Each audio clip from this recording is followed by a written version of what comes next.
बहन मायावती जी को काशीराम साहब लेके आए और साहब के जाने के बाद इन्होंने पार्टी को और बाम साहब को निगलेक्ट किया, डिलीट किया। क्योंकि चंद्रशेखर भाई हर जगह तैयार रहते हैं, चाहे पूरे देश में कहीं भी कोई घटना घटित होती है या कोई आंदोलन करना होता है तो चंद्रशेखर भाई जो है सबसे पहले अपनी आवाज को बुलंद करके सब लोगों का साथ देते हैं। तो समाज की नाक कटवा दी चंद्रशेखर ने।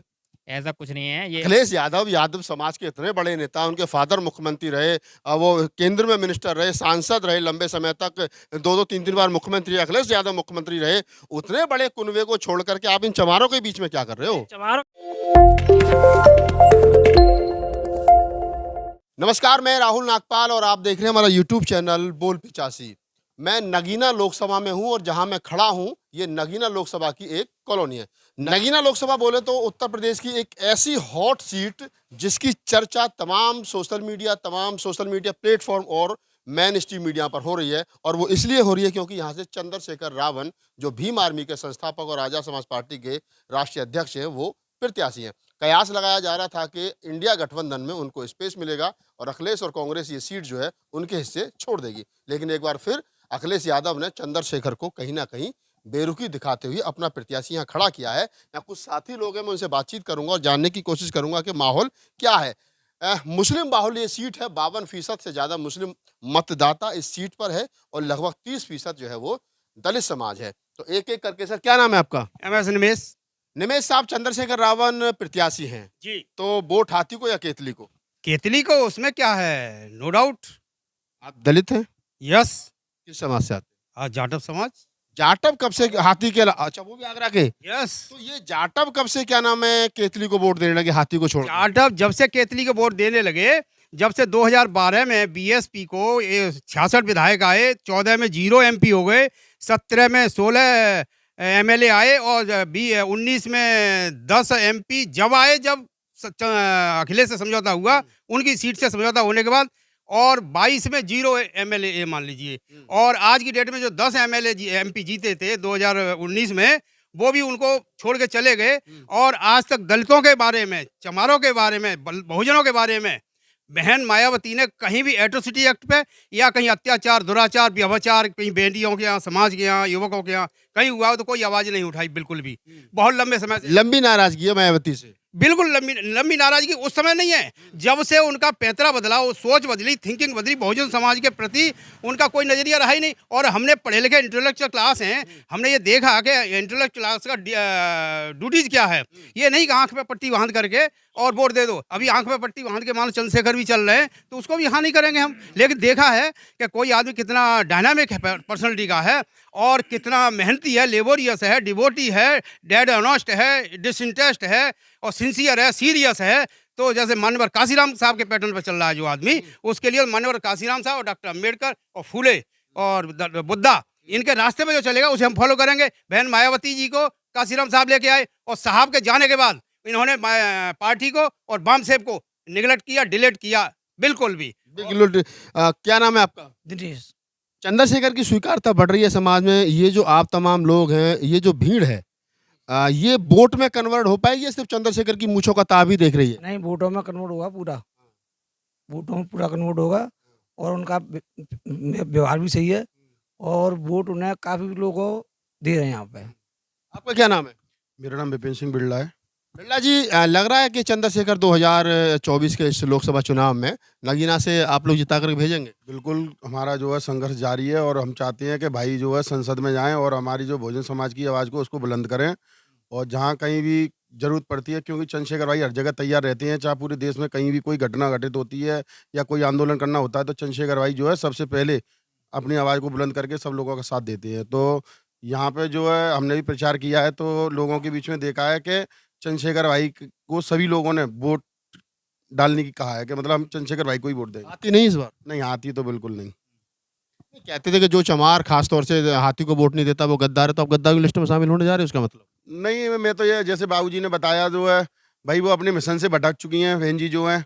हम किसी टाइम पे जो है मायावती जी को वोट करते थे, लेकिन अब लगा के हमें चंद्रशेखर आजाद जी जो संघर्ष कर रहे हैं वो बहन जी नहीं कर रही हैं, वो केवल अब ट्वीट के माध्यम से काम करती हैं। ट्वीट के माध्यम से काम करी। बार बार ये आरोप लगता है कि बहन जी 10x10 के रूम में बैठ करके ट्वीट कर देती हैं और पार्टी जो है वो ट्विटर पे चल रही है। कुछ एक और साथी, क्या नाम है आपका? मेरा नाम हरिशंकर भारती है। भारती जी, पार्टी ट्विटर पे चल रही है, आपके सहपाठी लोग कह रहे हैं या मायावती सही रास्ते पर है? ये हमारी पार्टी तो आज़ाद समाज पार्टी है, जो जिस दिन से बहुजन समाज पार्टी ने दलित को पिछड़ों की आवाज़ को उठाना बंद कर दिया, उसी दिन से ये पार्टी समाप्त हो गई। और मायावती तो कह रही है मैं बहुजन की सबसे बड़ी नेता हूँ, मैं 2024 में, बसपा के लोग कह रहे हैं कि 2024 में बहन जी प्रधानमंत्री बनेंगी। हम तो ये कह रहे हैं कि अब जो राष्ट्रीय कोऑर्डिनेटर जो बनाए हैं आकाश आनंद जी, अगर वो एक सभासद का भी चुनाव जो जीत करके दिखा दे तो हम मान जाएंगे कि ये वाकई में इनकी पार्टी है। आप लोग मायावती को प्रधानमंत्री नहीं बनने दे रहे, रोड़ा बन रहे हो मायावती के रास्ते में। नहीं, हम लोग रोड़ा क्यों बन रहे सर? बहन मायावती जी अपने मिशन से भटक चुकी हैं और भाई एडवोकेट चंद्रशेखर आजाद जी बहुजन समाज की लड़ाई लड़ रहे हैं और जहाँ भी इंटरेस्टी घटना होती है तो भाई उनके न्याय दिलाने के लिए पहुँचते हैं। चंद्रशेखर पर आरोप लग रहे हैं वो बीजेपी की गोद में खेल रहे हैं। ऐसा नहीं सर, भाई चंद्रशेखर जी बीजेपी की गोद में नहीं खेल रहे हैं, भाई स्वतंत्र हैं और बहुजन समाज उनको वोट कर रहा है, लेकिन हम भाई लाखों की सीट से वोटों से जीतेंगे। मगर लोग, आप थोड़ा सा आगे को आइए, क्या नाम है आपका? मेरा सनी कुमार बौद्ध आगरा से हूँ। बहुत जी, एक बात बताइए, लोग कह रहे हैं कि कभी चंद्रशेखर अखिलेश यादव से जाकर के कहते हैं कि अभी हमें सीट दे दो, रोते हैं, गिड़गिड़ाते हैं, समाज की नाक कटवा दी चंद्रशेखर ने। ऐसा कुछ नहीं है, ये हमारे जो समाज के कुछ लोग हैं जो बीएसपी में जुड़े हुए हैं, जो इस बात को फैलाने में लगे हुए हैं, क्योंकि चंद्रशेखर भाई ने इतना संघर्ष किया है कि आज की डेट में किसी ने नहीं किया। 2012 से लेकर अब तक सबसे ज़्यादा संघर्ष चंद्रशेखर भाई कर रहे हैं और युवा दिलों की धड़कन है। पूरे देश में आने वाले समय में प्रधानमंत्री के रूप में चंद्रशेखर भाई होंगे। प्रधानमंत्री, एक नारा और लग गया। अभी तक बहन जी के लिए प्रधानमंत्री कहा जाता था, नेक्स्ट पीएम बहन जी, अब नेक्स्ट पीएम भैया जी भी यहाँ हो गए हैं। क्या नाम है आपका? मेरा श्यामवीर सिंह यादव। यादव जी, यहाँ क्या कर रहे हो? अखिलेश यादव से डर नहीं लगता? नहीं, डर क्यों लगेगा? अरे आप यादव हो, आपको साइकिल के साथ होना चाहिए, यहाँ केतली के साथ क्या कर रहे हो? अरे हमें किसी का डर है क्या? यादव किसी से डरते हैं क्या? हम बेबाक आदमी हैं, अब जहाँ भी दिल करेगा वहाँ वोट देंगे। जो भी इंसान समझ, भूल गए योगी जी ने गौमूत्र से धुलवाया था बंगला। यही तो दिक्कत है। वो तैयारी कर ले अपनी जाने की, यही दिक्कत है। ये ओबीसी और एससी के साथ जो ये कर रहे हैं, ये बहुत गलत काम कर रहे हैं। और चंद्रशेखर आज जी जो आज खड़े हुए हैं, जनता के बीच में जो खड़े हुए हैं, वो खुल के समर्थन है और उनके लिए हम अब जान देने के लिए तैयार है आज उनके लिए।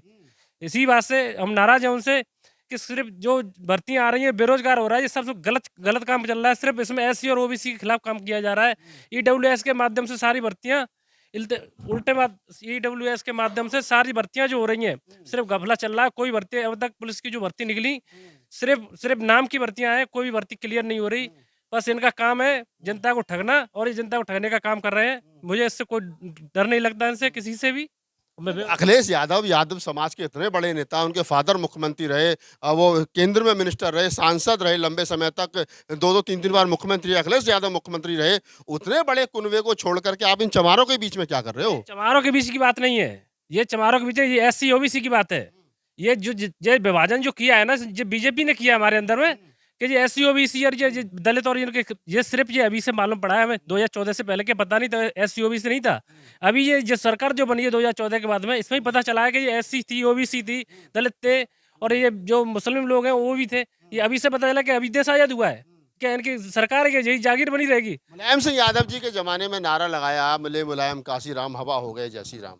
जब मुलायम सिंह यादव जी एक्सपायर हो गए तो फिर कहा गया कि मरे मुलायम काशी राम, बोलो भैया जय श्री राम। आज यादव और क्या नाम, अखिलेश यादव, मतलब चंद्रशेखर आज़ाद, आपको लग रहा है कि जो गठबंधन 92 में था, 92 में मुलायम सिंह यादव और काशी राम जी के बीच में, वो गठजोड़ ललई सिंह की विचारधारा, पेरियार की विचारधारा, अम्बेडकर की, फूले की विचारधारा, वो स्थापित हो पाएगी जब हिंदू विचारधारा की, हिंदू राष्ट्र बनाने की बाढ़ आ रही हो? हिंदू राष्ट्र बनाने की बाढ़ में ऐसा कोई बात नहीं कि हिंदू राष्ट्र तो कभी हो ही नहीं सकता। भाई सब लोग रह रहे हैं तो सबका राष्ट्र है, ऐसा नहीं कि हिंदू राष्ट्र घोषित कर दिया जाए, ये तो गलत बात है। भाई सभी लोग जिस देश के लिए मरे हैं, जिए, सबने कुर्बानियां दी हैं, तो ऐसे आप कैसे अब आप मोदी जी और योगी जी के हिंदू राष्ट्र के बीच में भी आ रहे हो? नहीं, मोदी जी योगी जी की क्या बात है इसमें? जो बात है वो क्लियर बात है। जो एससी और बीसी की जो बात चल रही है अभी, दलित और पिछड़ा वर्ग की जो समाज की बात है, हम तो वो चीजें कर रहे हैं। जो भी समाज जो ये गलत जो आए हुए हैं संसद में, यहाँ पे बैठे हुए, जो लोगों के साथ गलत हो रहा है, हम तो सिर्फ उनके साथ खड़े हुए हैं, चाहे कोई भी बिरादरी का कोई भी हो। और चंद्रशेखर आजाद जैसे हमारे कई नेता ऐसे हैं जो लगे हुए जनता में, सिर्फ जनता की भलाई के लिए काम कर रहे हैं। अब बसपा के लोग तो कह रहे हैं कि चंद्रशेखर का कुछ नहीं होना, वोट वाट काटेंगे थोड़ी बहुत, कुछ नहीं होना, और बहन जी जो 2024 प्रधानमंत्री बनेंगी और भैया अखिलेश यादव जो है वो मुख्यमंत्री बनेंगे। नहीं तो मुख्यमंत्री बनने में और उसमें फर्क नहीं पड़ता उस चीज के लिए। जो आज जो जनता के लिए जो काम कर रहा है, जो जमीन पे काम कर रहा है, आप उस चीज को देखिए कि आज जमीन पे कौन काम कर रहा है जनता के लिए, कौन अपना खून पसीना बहा रहा है। आज SC OBC लगा हुआ है सिर्फ। अगर ये जनता SC OBC अब नहीं जागी तो मैं ये कह रहा हूँ आगले वाले समय में इनको मौका नहीं दिया जाएगा जागने के लिए। ये यादव जी हैं, अपनी बात अपने तरीके से रख रहे हैं। मेरे साथ कुछ एक सीनियर साथी और हैं। क्या नाम है सर आपका? मोहनलाल, लखनऊ से। लखनऊ से। यह लखनऊ है, आगरा है और बहुत दूर दूर के लोग यहाँ पर हैं। और मोहनलाल जी, आप लखनऊ से आए हो। लखनऊ से देश की राजनीति चलती है, ऐसा कहा जाता है। 80 सीट लोकसभा की है। तो चंद्रशेखर रावण का जो राजनीतिक भविष्य है, कैसे देखते हैं? ब्राइट, एकदम ब्राइट। जनता इस देश में पहचानती है, थोड़ा समय लगता है और अब पहचानना शुरू कर दिया है। फ्यूचर है। सारे नेता भयभीत हैं, जो अपने को बहुत बड़ा आका समझते हैं, वो भयभीत हैं। इसीलिए वो गठबंधन की बात नहीं कर रहे हैं कि कल अगर ये ऊपर आ गया तो मेरी राजनीति खत्म हो जाएगी, इसलिए। लेकिन वो उनका काम है, वो करते रहे, हमारा काम हम करेंगे। मतलब चंद्रशेखर में आप बहुजन राजनीति का भविष्य तलाशते हैं? बिल्कुल तलाशते नहीं, पूरा स्पष्ट देख रहे हैं। इस बार संसद में पहुंचने दीजिए। बहन जी से बड़े नेता होंगे चंद्रशेखर? बहन जी, मैं एक शब्द कहता हूँ, जो अपने बाप की विरासत को खो देता वो नालायक औलाद होती है, और जो बाप की विरासत को बढ़ाता है वो लायक औलाद होती है। और यहाँ तो विरासत को बनाया जा रहा है, खोने की बात तो सवाल ही नहीं उठता। आपको लगता है कि जो काशीराम की जो वैचार की थी, जो बुद्ध कबीर नानक रविदास फूले की जो वैचार की है, जिसको बहुजन समाज की वैचार की कहा गया, उसको काशीराम इस हिंदुत्व की लहर में, चंद्रशेखर इस हिंदुत्व की लहर में बचा पाएंगे? बिल्कुल बचा पाएंगे। विचारधारा जिनके जहन में होती है, हिंदुत्व हो चाहे कुछ भी हो, उनका कोई फर्क नहीं पड़ता। वो अपनी विचारधारा पे अडिग रहते हैं। अपनी विचारधारा पर अडिग रहते हैं। एक और सीनियर सिटीजन हमारे बीच, दाढ़ी सफेद और सफेद टोपी। क्या नाम है सर आपका? मेरा नाम सोमनाथ प्रजापति अम्बाला। सोमनाथ प्रजापति अम्बाला। अम्बाला से आप आए हैं और प्रजापति आप हैं?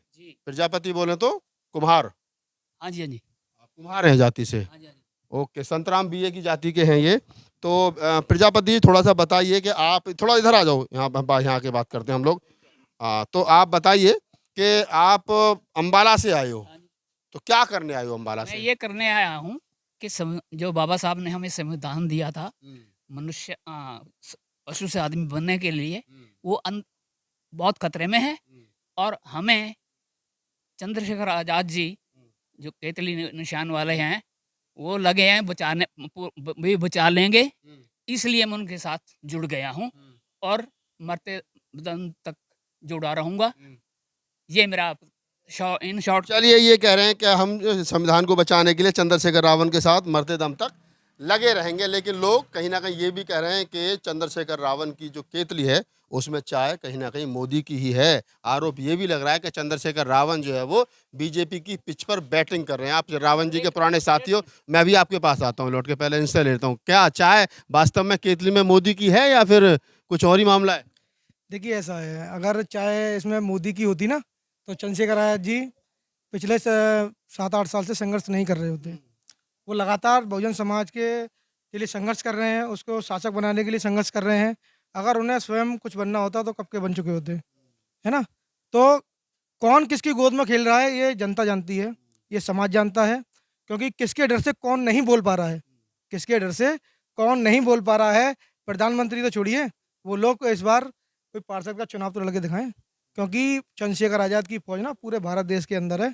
उनको ना उनकी जमानत जब्त करने का काम करेंगे हम लोग पूरे भारत के अंदर। चलिए, तो ये तमाम लोग थे। मैं नगीना में हूँ जैसे मैंने बताया, और ये तमाम प्रबुद्ध लोग, कोई आगरा से, कोई अम्बाला से, कोई सहारनपुर से, कोई कहीं से, और कुछ लोग नगीना के लोकल हैं जो चंद्रशेखर रावण को चुनाव लड़ाने आए हैं।